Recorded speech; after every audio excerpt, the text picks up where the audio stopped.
welcome. You're watching BW Auto World. I am Utkarsh Agarwal. Well, the vehicle industry has come a long way, not just in terms of design, but in terms of features too.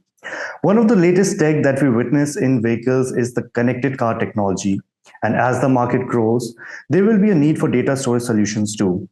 And to discuss the challenges, risk factors involved in it, I'm joined by Mr. Khalid Wani, Senior Director of Sales in India at Western Digital. Thank you so much for joining us here. Thank you for having me, Utkarsh. So I'll start by asking you about this. If you can explain our viewers, what is the connected car technology and what is the current market size in the automotive space? Right.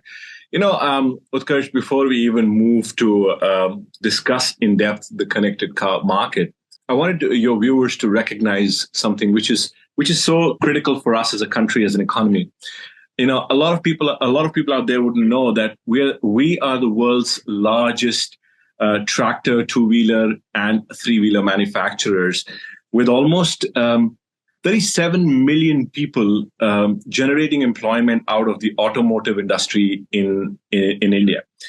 We are the fourth largest auto manufacturer in the world, and it's a matter of time as the industry continues to grow. The industry, which is contributing nearly 8% to our GDP, is poised to drive significant growth. And when we look at the changes and the advancements that are happening in the automotive industry, therein comes in the autonomous vehicle segment, followed by the EV segment. Now, to simplify, what is autonomous vehicle? Autonomous vehicles have various grades, right? Grade 1, grade 2, grade 3, grade 4, depending upon the autonomous capability that a vehicle can possess, right? And this ranges all the way from autonomous driving to autonomous cars being able to predict the driver behavior, autonomous cars being able to predict how the driving environment is in which the car is currently operating in various and a lot more than that, right? And to top it up, then you have a lot of features that get added to this autonomous vehicle segment. You're talking about navigation and infotainment. You're talking about dashboard recording. You're talking about telematics. You're talking about the cars communicating with adjacent or nearby automobiles, or with the infrastructure as a whole. So it's a very, very vast segment, and data plays a very, very critical part when it comes to the autonomous vehicle segment. And when I say that this segment is poised for a very, very strong growth, we have started seeing that even entry level vehicles now come with a lot of autonomous features built in, right? And it's a matter of time that this segment shows a very, very strong growth in our auto market in the country as well. Okay, so I believe currently in India, we have the autonomous level 2 till level 2, I believe, and furthermore with the technology is being developed. But if you can highlight some statistics on what is the current market size of the connected car technology in India? It's when I look at the autonomous segment in India, there isn't any specific data points that we have or data sets that we have which precisely point towards as to how big the autonomous car segment is, from a level 1 to a level 2 perspective. But when you look at the segment and you look at as to what it is expected to be, and I'm kind of combining the autonomous and the EV segment as probably one of the segment combined. It's expected to be almost $150 billion dollar market by itself by year 2030. Okay.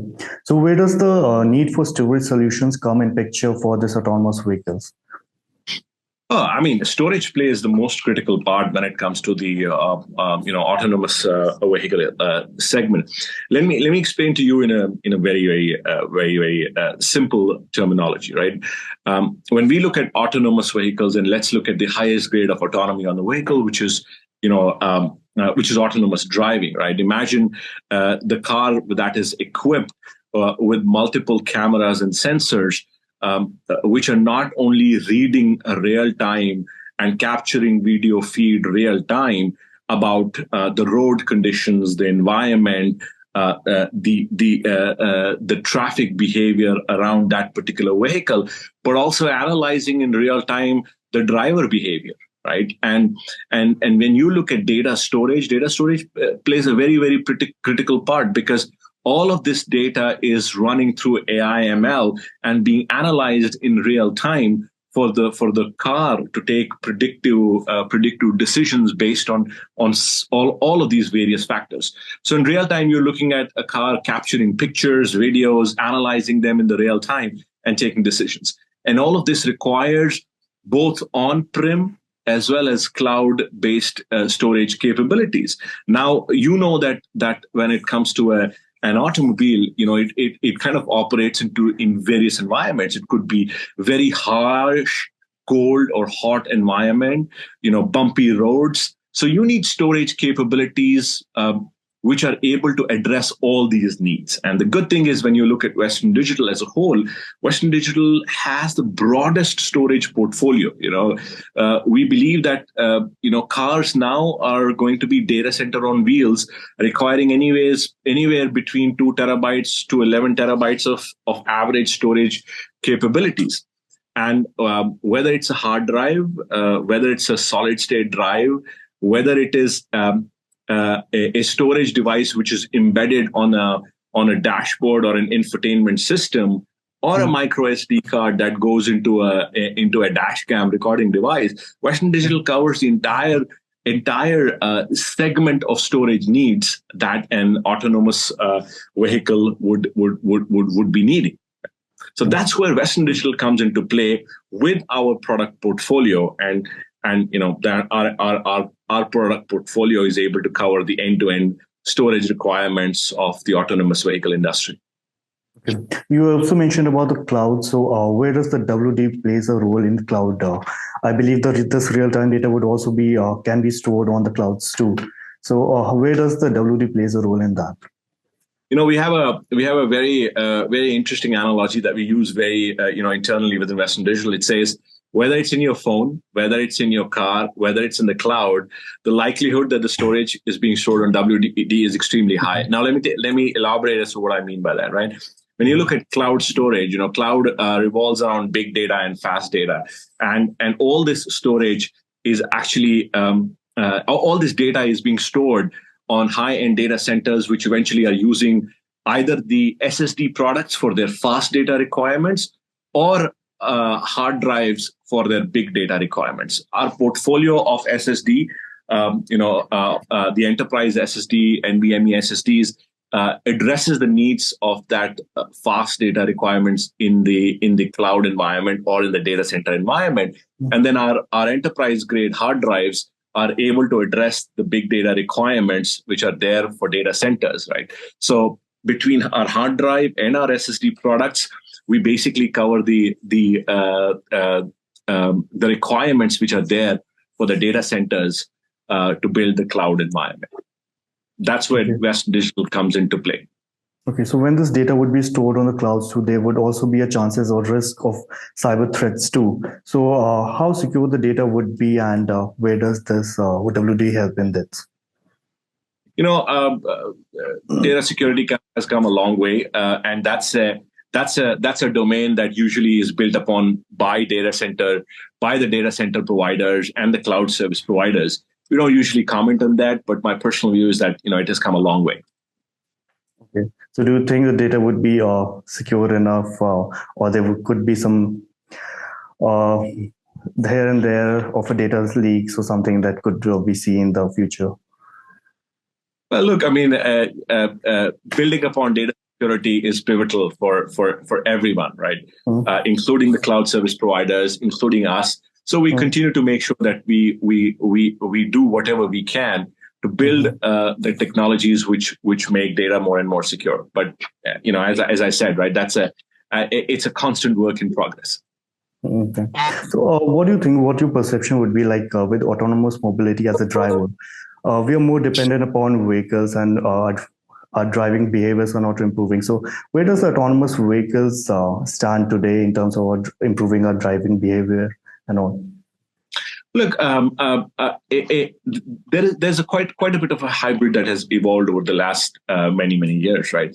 We've seen that the driving conditions and the ability for the autonomous vehicles to enhance the experience of consumers has been pivotal, right? That's why you see that even nowadays, the extreme low-end cars are coming with a lot of features. And I think you just quoted it yourself. In fact, as an afterthought, I remember you asked me this question as to, how big is the industry right now? I don't have specifics around it right now, but it is estimated widely that the connected car opportunity in India is expected to be anywhere between $30 to $33 billion in the next coming couple of years. So you see a lot of adoption happening because consumers want to experience those features even in the low and the mid-level car segment. So it has led to a tremendous experience when it comes to from a consumer perspective, enhanced experience from a consumer perspective.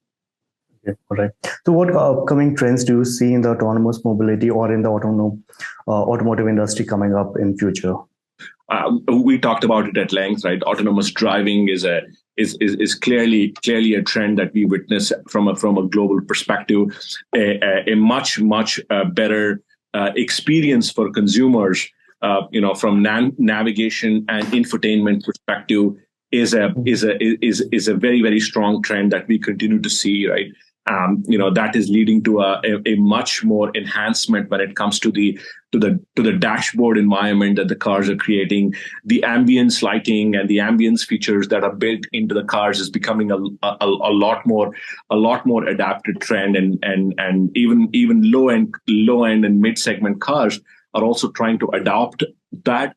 And different level of autonomous in different level of vehicles is becoming a more common thing, right? I mean, you would have realized that with a lot of these autonomous features, which initially used to be more driven towards luxury car segment, is no more the case, right? You see a lot of those features now available in mid-size automobiles as well. Okay. So before I end this, I would want to know your perspective on the technology. What do you think about the technology as we become more and more technologically advanced? In future, how good or bad this would be as a human? So what do you think? What your perspective would be? I think if you ask me from my perspective, and I'll tell you my perspective. When you look at this segment, there are talks of flying cars coming in, right? I mean, You look at how futuristic the automotive industry is becoming. I know that there are cities that have already started testing pilots on flying automation, right? I mean, on flying automotive sector, right? Automobiles being used as a mode for deliveries is being tested across the globe, right? So these trends will continue to build this segment very strongly, and the adoption of artificial intelligence and machine learning in this segment is going to be at an extreme high level. So I feel from my perspective, those would be some of the key things that are going to happen. And again, data is at the forefront of it, right? All of this is revolving around data. All of this is being executed because of an extreme high level of data analytics is coming into play. And that is why I constantly believe that data storage and having a very strong data storage ecosystem is going to be pivotal when it comes to the autonomous mobility growth over the next couple of years. Okay. All right. With this, I would like to end this session, and thank you so much for speaking to us. Thank you very much, Utkarsh. It was nice talking to you.